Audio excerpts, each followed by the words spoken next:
Nasa gitna ako ngayon ng Everglades ng Florida, kung saan puno ito ng malalaking buhaya at mga makamandag na ahas. May nakita akong kakaiba at nakakatakot. Imburnal sa gitna ng kawalan, di mo alam kung anong nasa loob nito. Gusto kong malaman kaya susuriin natin gamit ang lambat at bitag ko para matuklasan kung ano ang nasa mahiwagang imburnal na ito. Sana hindi tayo atakihin ng mga delikadong hayop dito. Gusto kong sabihin na habang kinukunan ko ang intro na ito, may ideya na ako sa maaring nasa ilalim. Ang di ko alam, ito na pala ang pinaka-nakababaliw kong video sa imburnal. Mula sa buhaya, ahas, hanggang nakamamatay na igat, ayaw mong palampasin ito. Ipapaliwanag ko muna kung paano ko natagpuan ang imburnal na ito sa gitna ng kawalan. Mahabang panahon na ang nakalipas, may spillway na nag-uugnay sa bahagi ng Everglades at dito dumadaloy ang tubig noon. Ilang taon na ang lumipas, tumigil ang spillway at naiwan ang imburnal. Ngayon, tanging mahuli sila na lang ang paraan para malaman ang nasa ilalim. Pero di magiging madali dahil may dalawang bahagi ang imburnal na ito. Pagkatapos naming mag-ikot, pupunta kami sa abandonadong spillway na konektado dito mamaya sa video. Kaya marami pa kaming gagawin, kaya manglambat na tayo at tingnan kung anong mahuhuli natin. Dito tayo magsisimula sa bahaging ito. Kita ko agad na maraming isda sa ibaba, buti na lang mahaba ang lambat ko dahil malalim doon. Madali kong nakita ang maraming isda at agad nakahuli ng una. Talagang may laman doon. Helen, may huli tayong isda. Ano ang mga ito? Grabe, mukhang Aprikanong chichlid ito. Hindi masyadong makukulay pero astig pa rin. Ngayong alam nating may isda sa ilalim, ilalagay natin sila sa timba at magpapatuloy. Ngayong alam na nating may mga isda doon, patuloy akong nagsasala gamit ang lambat para makahuli pa ng iba. Uy, grabe, ano yon? Ano yon? Malaki yon, Helen. Nahuli ba natin siya? Paik ba yan? Diyos ko, hindi. Ulo ng ahas yan. Kalma lang. Matagal na rin akong di nakakakita ng baby snakehead. Lalaki pa ito at magiging dambuhalang halimaw.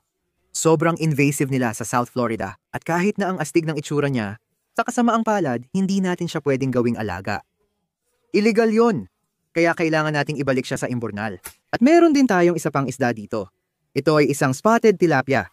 Ngayon, hindi rin ito isda na itatago natin. Hindi dahil illegal, kundi ayaw lang namin ng tilapia. Kaya ibabalik namin ang isda sa imburnal. Madalas tayong magsala ng lambat dito. Kaya lilipat tayo sa kabilang kanto at susubukan doon. Ay, ang bigat. Diyos ko. Ahas ba yan? Helen, tingnan mo. Handa ka na? Ayan na. Mukha mang palos o ahas, rope fish talaga ito at medyo bihira. Nilagay ko siya sa timba. Habang nagpapatuloy ako, napansin kong hindi ordinaryong imburnal ito dahil mas maraming isda rito. Isa ito sa pinakawalang kapantay na imburnal na nakita ko. Ay, grabe, ano yon? Grabe, Helen. Severum ang tawag dyan. Hindi ito tulad ng bluegill na araw-araw mahuli. Mas astig ito. At may nakuha tayong maliit na African chichlid. Ang astig ng mga ito. Itatabi rin natin siya. Salok ng salok. Parami ng parami ang nahuhuli ko. Parang leaf fish pero hindi ako sigurado, hindi ko talaga masabi. 10 minuto na kami rito, marami na kaming nahuling astig na isda. Pero feeling ko may mas malaki pang isda sa ilalim. Sige, subukan ko ulit dito. Madalas maganda ang huli at dito rin tayo nakakakuha ng karamihan ng isda ngayon. Grabe, bawat lambat meron, Helen.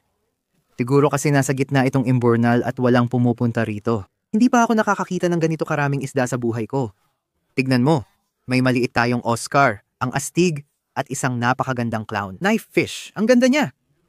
Napatunayan nating maraming isda sa imburnal na to. Pero nananatili ang tanong, may delikadong hayop ba dito gaya ng buwaya o ahas na nagtatago? Nasa Everglades tayo kaya dapat tayong mag-ingat. Isang maling galaw, maaaring mapahamak tayo. Nalaman ko yan kanina nang muntik akong makatapak ng water moccasin. Isang nakamamatay na ahas sa Florida. Grabe. Dahil doon, nagpatuloy akong mag-explore ng imburnal at nakahuli na rin ng iba pa bukod sa isda. Ano yon? Ang bigat ng lambat ko. Grabe, pagong pala. Nakahuli ako ng pagong. Kumusta, kaibigan? Anong ginagawa mo? Di ko alam kung anong pagong yan. Basta nahuli lang sa imburnal. Siguro kaya ko to nakita. Galing kasi sa imburnal. Yak, Helen, tingnan mo, lintik na linta. Yak, nahawakan ko. Ang laki ng linta. Kailangan natin siyang tulungan at tanggalin yan. Sa tingin ko, yun lang guys. May linta ang pagong na to sa harap mismo ng mukha niya. Kung di nyo alam kung ano ang mga linta, mga parasite ito na sumisipsip ng dugo. Kaya kailangan maghanap ng paraan para tanggalin sila. May stick ako. Natatakot talaga ako. Diyos ko, ay nakakapit siya doon. Sige, bitawan mo siya. Yak, tingnan mo yung dugo. Diyos ko, parang masusuka ako. Matapos ang ilang ulit, natanggal ko rin ang linta. Sa totoo lang, ngayon lang ako nakakita ng ganitong kalaking linta. Pinalaya namin ang pagong sa latian para di na siya malintahan. Pagkatapos, nagpatuloy kami sa pag-explore ng Imbornal. Babalik na tayo sa Imbornal. Tingnan natin kung ano pang mahuhuli. Ang dami nating isda dito. Ayon, agad-agad, malaking firemouth cichlid, ang ganda. Sumunod ay isang misteryosong isda na hindi ko alam kung ano. Di ko alam kung ano ito, hindi siya gumagalaw. Pero astig kaya, itatabi natin. May nakuha tayong isa pang African cichlid at ang huli ay isa na namang misteryosong isda. Ngayong alam kong may mga isda pala sa ilalim na di ko pa nakita dati. Bumalik ako sa tubig. Grabe, tignan mo to. Sa tingin ko, Synodontis yan. Ang ganda. Isa yan sa pinakamalaking Synodontis na nakita ko. Tignan mo yung palikpik niya. May maliit siyang palikpik at isang malaki. Ay, siya si Nemo. Siya si Nemo. Papangalanan natin siyang Nemo. Ang astig ng Synodontis na to, ang ganda ng pattern niya. Galing! Itatago talaga natin siya, sobrang lupit. Ay, ano yun? Sa tingin ko nakuha natin. Nakatakas ba? Ano yun? Grabe, Helen. Diyos ko! Alimango yan, tingnan mo ang kulay. Ano yan? Huwag kang lalabas. Naalala ko siya sa nahuli natin sa kabila. Oo, yung kulay ube nakalimutan ko. Nakakita tayo ng kulay ubeng alimango sa Imbornal. Pero itong isa ay orange. Kung alam ninyo anong klaseng alimango to, mag-comment ka. Papalapit siya sa akin. Ilalagay ba natin siya sa timba? Gusto ko siyang alagaan. Anong astig niya? Ilalagay natin siya doon. Kita tayo pare, ingat. Nagpatuloy kami habang bumabagal ang lahat. Di na ako nakakakuha ng isda, samantalang dati ay nakakakuha ako ng maraming isda, isang lambat. At nagsisimula na akong mag-isip na baka wala nang natitirang isda. Pero biglang may nangyari. Grabe Helen, tingnan mo to. Ang astig nito. Isa pa itong royal. Ang laki talaga. Ang astig mga pare. Parang alien na isda yan. Nakahuli na kami ng isa dito sa Imbornal na to, pero maliit pa siya noon. Mas malaki ito at maraming batik, kaya ang astig. Sige, dalhin na natin ang timba ng mga nahuli. Tingnan nyo, ang dami nating nahuling isda sa 15 minutos. At naalala ko lang, lahat ng to ay sa isang gilid lang ng Imbornal at dalawa ang gilid nito. Susubukan naming makahuli ng ilan pang isda dito tapos pupuntahan naman namin yung kabila. Pero ang hindi ko alam, may isang bagay na nakamamatay na naghihintay sa amin. Diyos ko, may naramdaman ako, ang laki talaga nun. Grabe. Hindi sila malalaki pero ang gaganda nila. Grabe. Sobrang wild nito. Geophagus ba yun? Ang ganda ng Geophagus na yan. Tingnan mo ang kulay. Meron din kami sa bahay, mas malaki pa. Astig na nakuha lang natin ito sa Imbornal. Grabe talaga. Tapos ito pa, tingin ko, oo, baby nga ito. Mita Cyclicid. Dalawang magagandang Cyclicid, idagdag natin sa keeper bucket. Oh, may nakita pa ako, nasa ibabaw lang sila. Sige, kailangan nating bumalik. Kinuha ko ang isa pang lambat at habang hinihila ko ito, may napansin akong kakaiba. Diyos ko, Helen, Diyos ko. Alam ko kung ano yon. Nahuli na natin ang mga yan dati. Lamprey ba yan? Diyos ko! Lamprey yan, nakakadilim talaga. Kung di nyo alam, lamprey ang tawag dyan. Sa madaling salita, malalaking parasite sila na kumakapit sa ibang isda at sinisip-sip ang dugo ng mga ito. Parang linta sila, pero mas malala. Diyos ko, ayokong hawakan yan. Yan ang ginagamit nila para sumipsip sa biktima. Kumakapit sila at sinisip-sip lahat ng dugo hanggang mamatay ang sinisip-sip nila. Nahuli lang namin to sa Imbornal. Ang dumi talaga. Yak, parang bato na ang tigas, patay na to. Grabe, hindi mo na makita ang mga mata. Parang nabubulok na. Ang sagwa talaga nito, guys. Ang weird din kasi nakahuli na kami ng lamprey sa mga Imbornal dati at patay na rin sila. Hindi ko alam kung bakit ganun. Baka pumupunta sila sa Imbornal para mamatay o baka hindi lang sila nabubuhay doon. Pero tingnan mo yung mga ngipin nila, grabe. Gusto ko sanang mahuli ng buhay para gawing alaga. Hindi pwede. Ang astig kaya nun, dahil hindi naman ito buhay, itinapon namin at nagpatuloy. Tara na, may naramdaman ako. Ano yon? Ano yon? Di pa natin nahuli ang isdang to dati mga tol. Wala akong ideya kung ano to. Kung alam nyo, mag-comment kayo. Alam nyo na. Pero ang astig. Siguro, itatabi natin siya, ilalagay natin siya sa timba. Pagkatapos, nakita ko pang may isa pang isda sa lambat. Yan fire eel, Helen. Tingnan mo, baby fire eel. Grabe, ang cute niya mga pare. Ang liit niya. Ang astig. Kukunin talaga natin siya. Gustong gusto ko ang fire eel, pero magpapatuloy pa tayo at titingnan kung ano pang mahahanap natin. Ngayon pare, isa to sa pinakamagandang Imbornal na napangisdaan namin. Sino yon? Nakikita ko siya sa loob, nagpupumiglas. May nakuha tayong dalawang isda. Diyos ko, pike ba yon?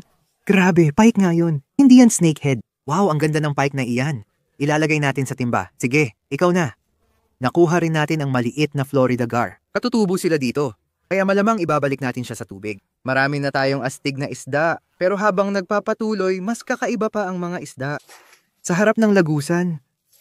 Oh, may nakikita ako. Parang sinodontis ulit, mas malaki pa. Helen, tingnan mo. Grabe ang taba niya.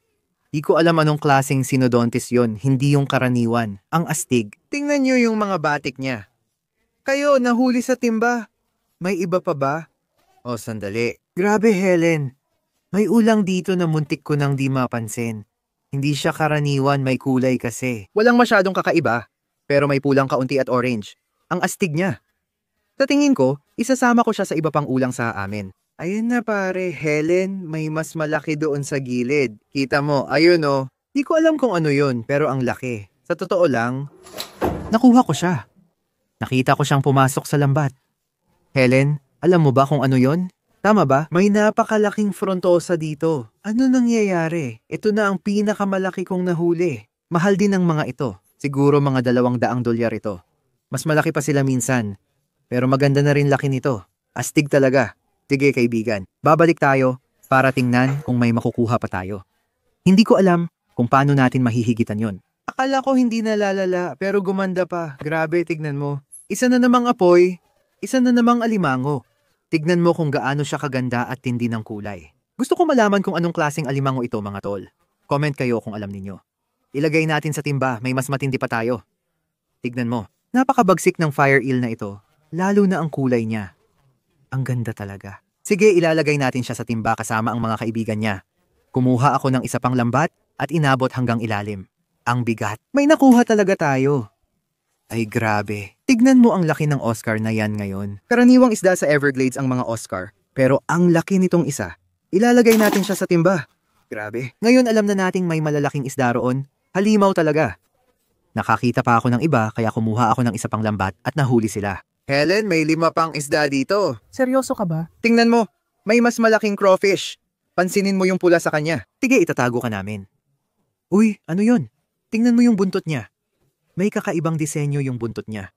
Misteryosong isda na naman. Kaibigan, mag-comment sa baba kung alam ninyo. Tingnan mo, may clown at African cichlid pa. Astig yun. Sa tingin ko, yun na para sa lambat na yun. 4 lang na isda. Walang kakaiba. Grabe. May laman ba dito? Uy, ano yun? Hindi ito ha. Mayan cichlid to, ayaw natin yan.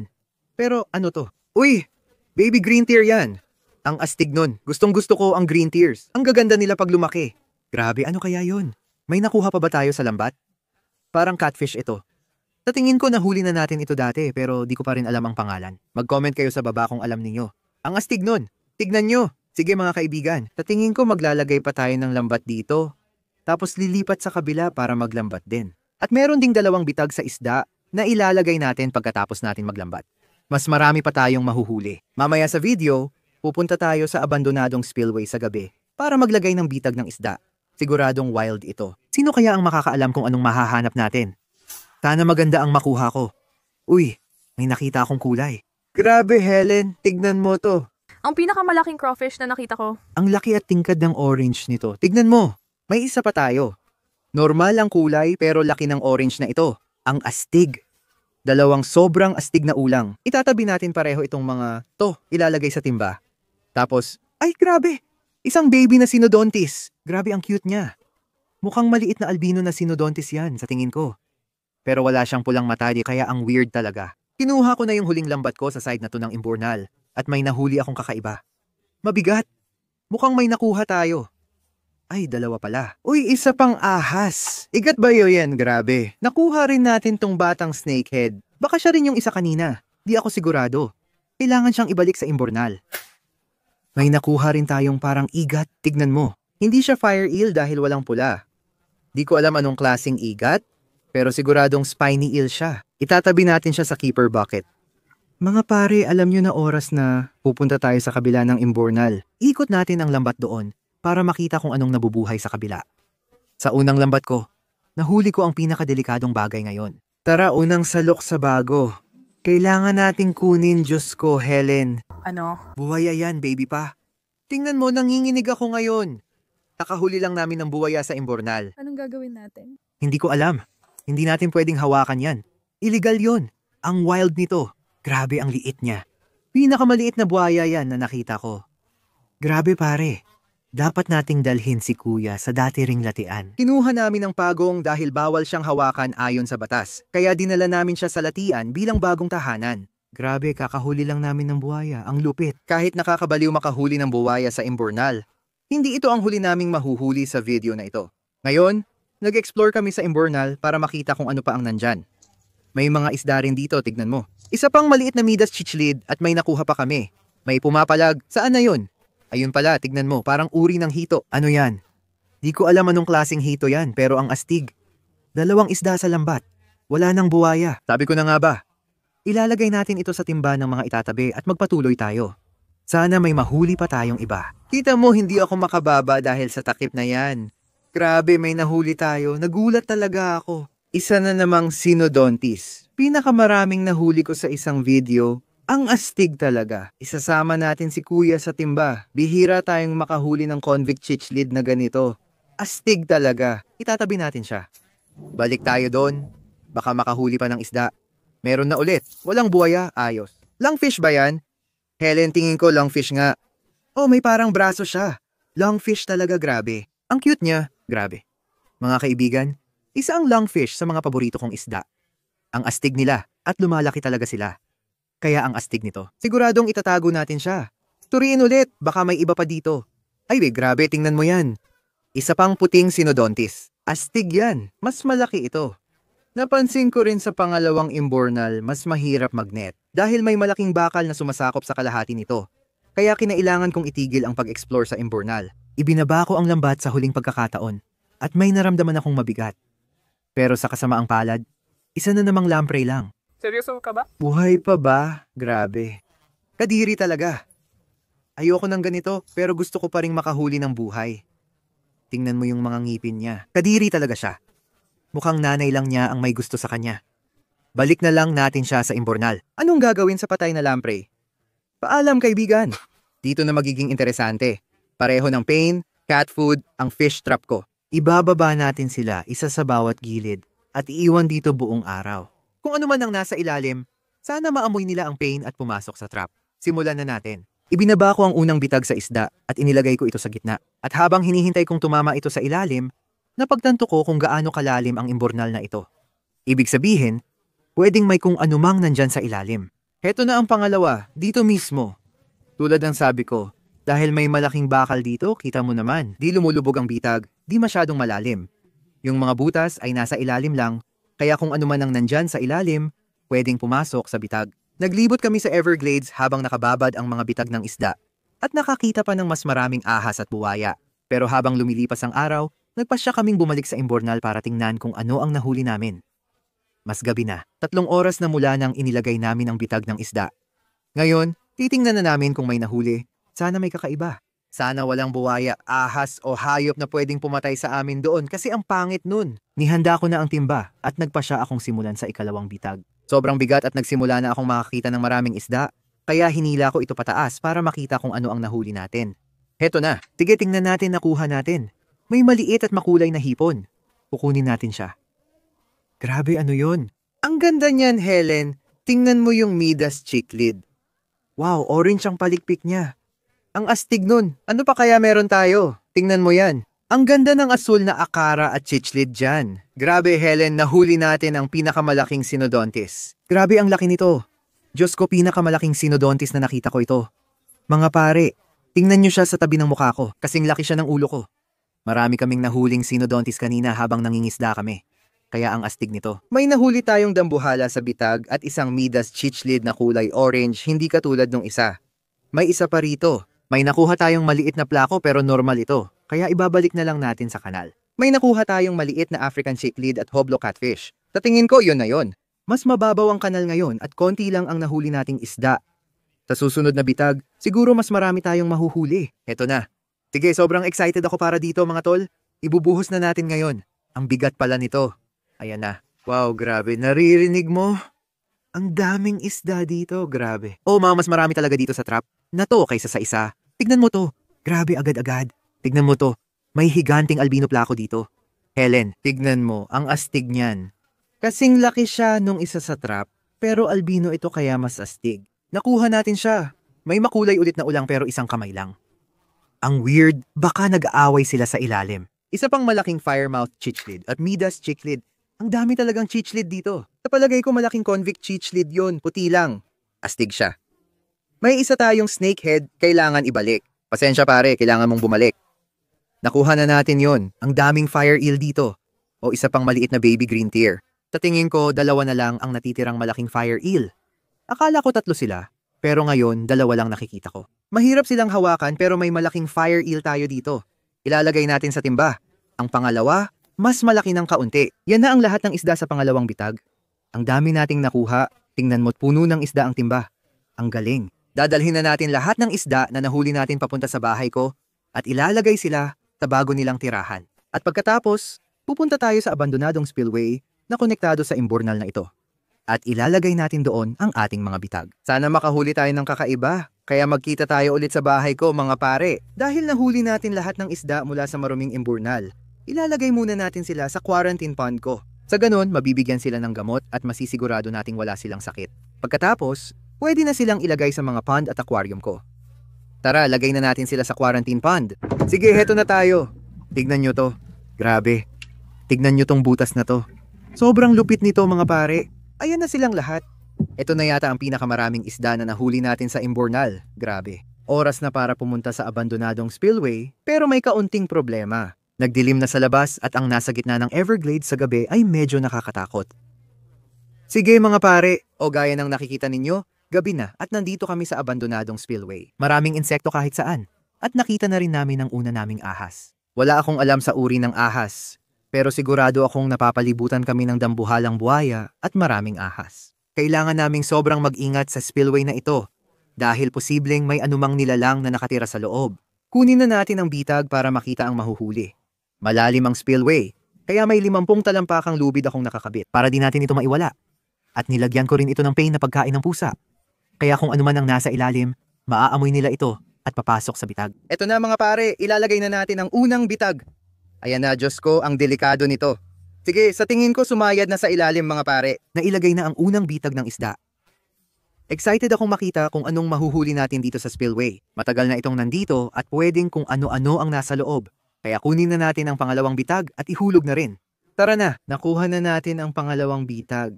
Kita ko na ang mga isda sa ilalim. Ang creepy talaga. Nawala ang bitag ng isda sa madilim na tubig. Pareho nang nailagay ang 2 bitag. Iiwan natin sila dito buong gabi. Babalikan mamaya at titingnan kung may mahuli tayong kakaiba. Kita-kits mamaya mga tol! 4 na oras na mula nang ilagay ang mga bitag ng isda at balik tayo sa abandonadong spillway ngayon. Nakakatakot dito tuwing gabi. Pag tinapatan ng ilaw ang tubig, puro mata ng buwaya ang nakikita. Maraming ahas sa paligid. Nakakakilabot ito. Heto ang timba ng tubig natin at titingnan na natin ang unang bitag ng isda para makita kung ano ang nahuli natin. Sige, iaangat na natin ang bitag. Pare, parang may laman sa loob. Nararamdaman ko talagang may gumagalaw sa bitag ngayon. Diyos ko, ano yon pare? May malaki sa loob. Ang daming isda. Grabe, ang daming isda dito. Tignan mo to, anong nakuha natin. Diyos ko, sandali, nasaan na yon? May buhaya sa loob ng bitag. Diyos ko, pakinggan mo. Umuungal siya. Grabe mga pare, di ko alam gagawin ko. Hindi ko alam ang gagawin. Tingnan mo, ayun siya. Maliit na buhaya. Diyos ko, hindi ko inasahan yan, mahuhuli ko. Hindi maganda yan. Anong gagawin natin? Ang daming isda dito. Sige na, lumabas ka sa bitag. Tignan mo, ayan na siya. Ayan na siya. Ayun, tignan mo. Oh. Nahulog lang siya sa spillway. Oh, bumalik siya kung saan siya galing. Oh, nakikita ko siya. Tignan mo, ayun siya. Sige, kita-kits, kaibigan. Buti na lang at nailabas natin siya sa bitag kasi ang dami nating isda dito. Grabe. Tignan mo yan. Napakalaking clown eye na isda. Sa tingin ko, royal clown eye na isda yan. Ano pa kaya ang meron tayo? Uy, ano yon? Parang may guhit na isda. Di ko alam yon. Ilagay siya sa timba. May bluegill tayo, ibabalik natin. Ayaw natin nun. Bluegill ulit. Tignan mo to. Uy, yan yung malaking Jack Dempsey. Ang laki, parang halimaw pare. Ang dami nating isda dito. Akala ko bluegill yon. Sevrum pala yon. Tignan mo yan.